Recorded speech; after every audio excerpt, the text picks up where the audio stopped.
이명박 씨가 감옥에 들어가서 조사를 거부하고 있어요. 그래서 일종의 이제 이거를 이름하여 박근혜식의 정치투쟁. 부정선거로 대통령은 물려줬지만 정치투쟁은 박근혜로부터 물려받는 이 상황관계가 된 거예요. 정치투쟁이 아니라 정치투정 아닌가요? 맞아요. 뭐 반찬투쟁일 수도 있고. 근데 실제로 밥을 거의 못 먹고 있대요. 반찬 투정하는 거죠. 맞겠어 그게? 그 투정 맞네. 밥을 그 돌솥에다가 담아주면은 잘 먹을 텐데. 맞아. 그때 유명한 인터뷰가 있었죠. 김승현 씨가 그 이명박 집에 가서 하는 인터뷰였는데 밥을 내었는데 김승현은 그냥 일반 밥그릇에 나오고 이명박은 돌솥에서. 아니 근데 그거 어때요? 이게 그 김인옥이 김승현한테 밥을 먼저 퍼줬대요. 이명박이 옆에 있는데, 그러니까 이 사람 얼마나 부담스러워요. 이명박을 먼저 퍼줘야 되는데, 그래서 아니 이거를 밥을 이명박한테 윗사람이니까 나이가 많으니까 양보한다고 밀었더니 괜히 분위기가 이상하게 쌓여지더래요. 좀 있다가 보니까 돌솥밥을 딱. 그러니까 그 부분은 뭐 좀 약간 미스테이크인 거지. 이왕에 같은 밥이긴 하지만 김승현도 돌솥밥 해주면 어디가 덧나? 아니, 그러니까 제 취지는 이명박은 정말 건강해야 됩니다. 그래서 오래오래 살아야 돼요. 그래서 우리가 앞으로 어떻게 정의를 구현해 나가는지 눈 두고 봐야 되거든요. 이미지 트레이닝을 많이 했을 텐데 막상 들어가서 판을 받아보고 하다 보니까 말씀하신 대로 멘붕이 온 것 같아요. 그러니까 좀 식판도 좀 좋은 걸로 좀 바꿔주고 좀 맛있는 것도 좀 이렇게 특식으로 넣어주고 해주세요. 잠깐만요. 동부구치소에 급식표 구할 수 있잖아요. 예. 그러면 여러분들이 진정한 여러분들이 그 팟캐스터라고 하면 메뉴판대로 한번 먹어보세요. 아니 그 어떻게 그렇게 호화스러운 식사를 해요? 아니 도대체 반찬 맞아요. 보면 너무 잘 나오던데. 정말 잘 나오더라고요. 어쨌건 자, 옥중조사를 거부하고 있다. 니들이 마음대로 기소해. 빨리 알아서 기소해.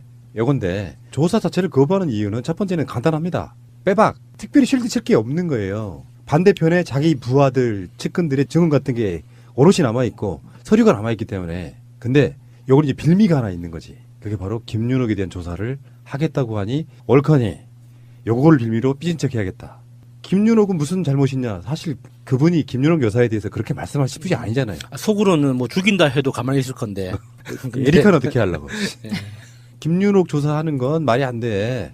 아니 왜 말이 안 돼. 지금 대통령의 전직 대통령의 부인이기 때문에 봐주고 있는 거예요.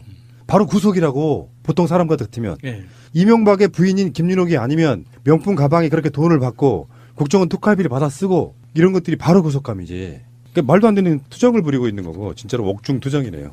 이명박의 옥중투정. 지난번에 말씀드린 대로 검찰이 이명박이 이렇게 조사를 거부하면 검찰 입장에서는 그 증거 확보를 위해서 가족 수사를 할 수밖에 없다. 입장이 그렇게 흘러갈 거다라고 얘기했는데 그렇게 흘러가고 있네요. 그러니까 이게 약간 닭이 먼저냐 계란이 먼저냐 이런 상황이에요. 자기 부인 조사하는 거를 이유 삼아서 거부하고 네가 거부하니까 부인 조사할 수밖에 없어. 이게 계속 도는 거예요. 어쨌건 김윤옥 씨도 특혜입니다. 이렇게 계속 옥중투정을 하면 어쩔 수 없어요. 김윤옥 씨 불러다가 직접 조사해야지. 그러니까 이명박 입장에서는 영리한 전략일 수 있죠. 만약에 이명박이 진술을 시작해서 조사를 제대로 받기 시작할 때 나오는 뉴스의 양과 이런 식으로 조사를 거부함으로써 검찰의 업무를 지연시켰을 때 나올 수 있는 뉴스의 양을 생각해 보면 지금처럼 거부했을 때 나오는 뉴스의 양이 훨씬 줄어들 수밖에 없거든요. 결론은 정해져 있고 재판으로 접어들었을 때 기소되고 재판 진행할 때 재판의 결과 예상할 수 있는 최선과 최악의 결과를 예상해 볼 때 이 조사를 거부하면은 힘 안 쓰고 뉴스의 발생량을 줄이는 이제 그런 효과가 있으니까 이명박으로서는 영리한 선택인 거죠. 근데 나는 진짜로 이명박은 구속되지 않을 거라고 생각했을 가능성도 있어요. 불구속 상태에서 재판을 해줄 거라는 생각이 있을 수 있는데 언론들은 아무리 그런 이야기 쏟아내지만 진짜 그게 논리였던 것 같아요. 전직 대통령 2명씩이나 감옥에 가도 그러면 자기 지지자들은 설마 그럴까. 정치 보복이라고 벌 텐데라는 그런 자기 확신에 빠져 있었던 상황이 아닌가 싶어요. 진짜로 구속영장이 발부가 되니까 실제로 면붕이 온 것 같고요. 그냥 뭔가 굉장히 억울한 거야 본인 입장에서는. 그래서 입맛을 잃었던 건가? 그렇지. 억울한 건데 이게 보통 사람들의 국민 눈높이를 전혀 맞추지 못한 거죠. 그러니까 새벽에 자필로 어떤 자기 소회 같은 거를 쓰는 구속된다는 거를 그때서야 깨달은 것 같다라는 생각을 해봤습니다. 자, 그런데 여기서 이제 스멀스멀 또 다른 이야기가 이 생각은 왜 못했지? 수사가 이제 대선 자금으로 확대될 가능성이 있다. 그러니까 다스에서 비자금 조성한 게 그렇게 비자금 조성해서 뭐 했지? 시장 선거 나가고 대선 나가려고 돈을 긁어 모았던 거구나.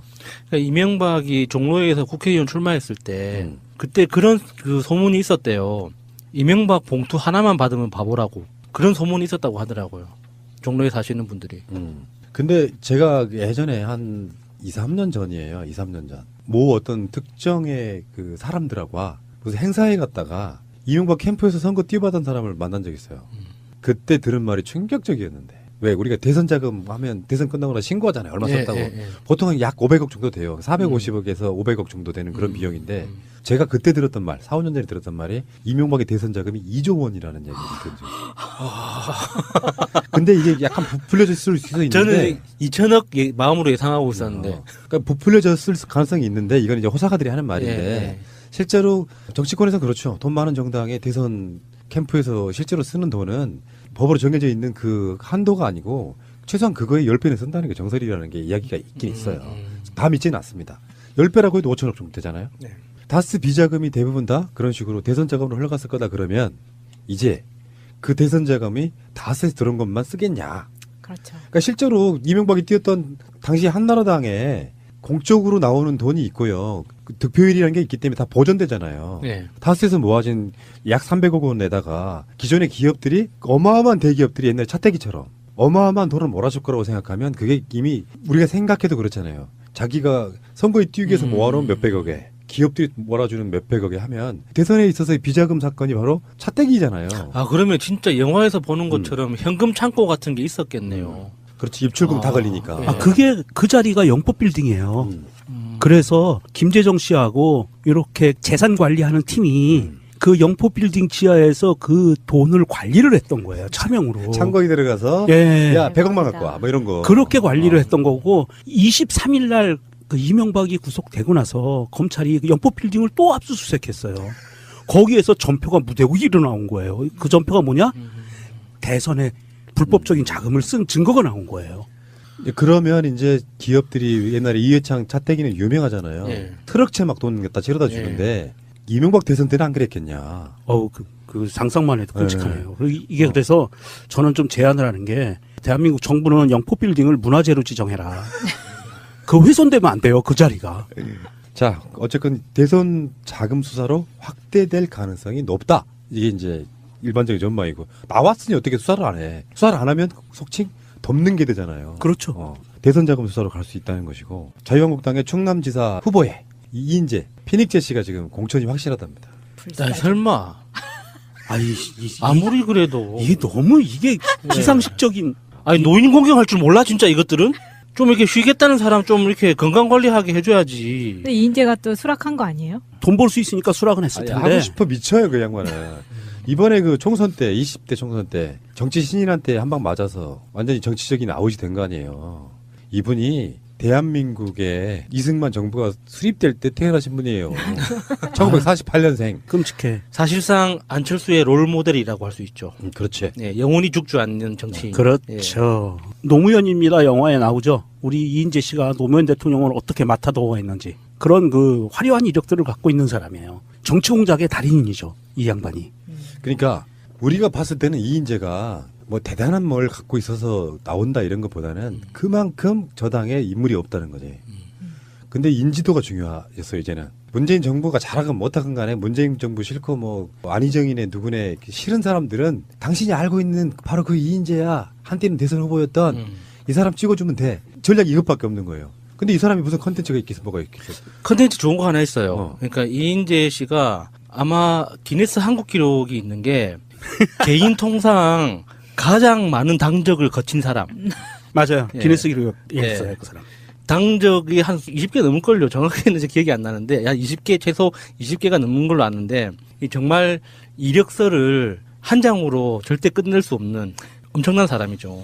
이인재 씨의 당적 변경의 화려한 역사를 아리따운 목소리에 마차님이 읽어주시겠습니다. 1987년 김영삼의 권유로 통일민주당 입당.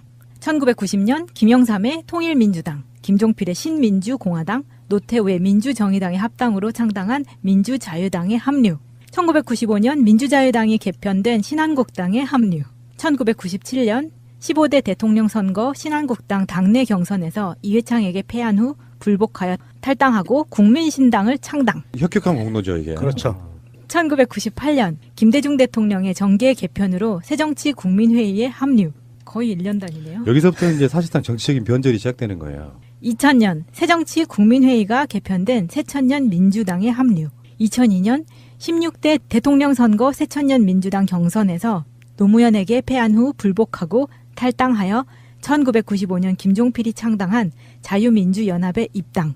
2005년 김종필의 정계 은퇴 선언 이후 자유민주연합 탈당, 심대평, 류근찬 등이 창당한 국민중심당에 합류. 2007년 새천년 민주당이 개편된 민주당에 재입당. 2008년 민주당과 대통합 민주신당이 합당한 통합민주당에 합류. 2008년 18대 총선 통합민주당 공천 탈락 후 불복하고 탈당, 무소속 의원이 됨. 2011년 자유선진당과 국민중심연합이 합당한 충청권 신당인 통합자유선진당에 입당. 2012년 자유선진당 전당대회에서 당 대표로 선출되어 당명 개정을 통해 선진통일당으로 출범. 2012년 10월 25일 선진통일당이 새누리당에 합당하면서 새누리당에 합류. 2017년 2월 13일 새누리당이 개편된 자유한국당에 합류. 이 중에서는 이제 자연스럽게 자기가 속해 있는 당이 이름 바꿀 때까지도 포함되어 있는데 중간에 저쪽에서 정권 교체를 사실상 도운 형태로 나왔다가 다시 이쪽으로 왔다가 저쪽으로 갔다가 이쪽으로 왔다가 굉장히 심하신 분. 김대중 대통령하고 이회창 후보 사이에 이인재가 만약에 존재하지 않았다면 정권 못 찾아왔을 수도 있어요. 나는 이인재 씨가 영원히 사시길 바래, 까방거로. 어쨌든 정말 자유한국당은 이렇게 궁색하게 됐다. 그래서 기존의 충남지사를 나가려고 했던 자유한국당의 후보들이 다 접더라. 나름대로 아우라는 있나 본데요. 정말 저 당은 정말 안 되겠구나. 정치적 지형으로서는 지역 감정이 극심할 때는 우리가 핫바지니 하면서 이렇게 중간에 캐스팅 보트처럼 대선 같은 때 이렇게 했던 그런 시절이 있었고요. 그럴 때 전략이 잘못됐다는 거죠. 진짜로 푸릇푸릇한 정치 신인을 이력이 어느 정도 되는 정치 신인을 공천함으로써 뭔가 달리 바꿔줘야 되는데 충남인들 입장에서는 그렇다고 이인재의 손이 갈 수가 없잖아요. 논산 국회의원 선거에서도 정치 신인한테 떨어질 만큼 인심을 잃어버린 사람이 다시 충남지 선거에 제1야당 후보로 나온다는 것 자체가 그렇죠. 이들이 전략이 없음을 그냥 보여주는 거죠. 그러니까 이인재가 그 충남도지사로 출마한다고 해서 그 충남의 70대 이상의 어르신들이 이인재를 과연 지지할까 생각해 보면 이미 한번 그 이전 선거에서 이인재를 마음에서 보냈는데 다시 돌아올까 생각해 보면은 그건 정말 현실적으로 어렵다고 봅니다. 민주당 김종민 후보한테 정확히 1% 차로 졌어요. 1%. 42.6, 43.6 이렇게 해가지고 영웅인 거지 뭐. 피닉재 씨 오래 사시기 바랍니다.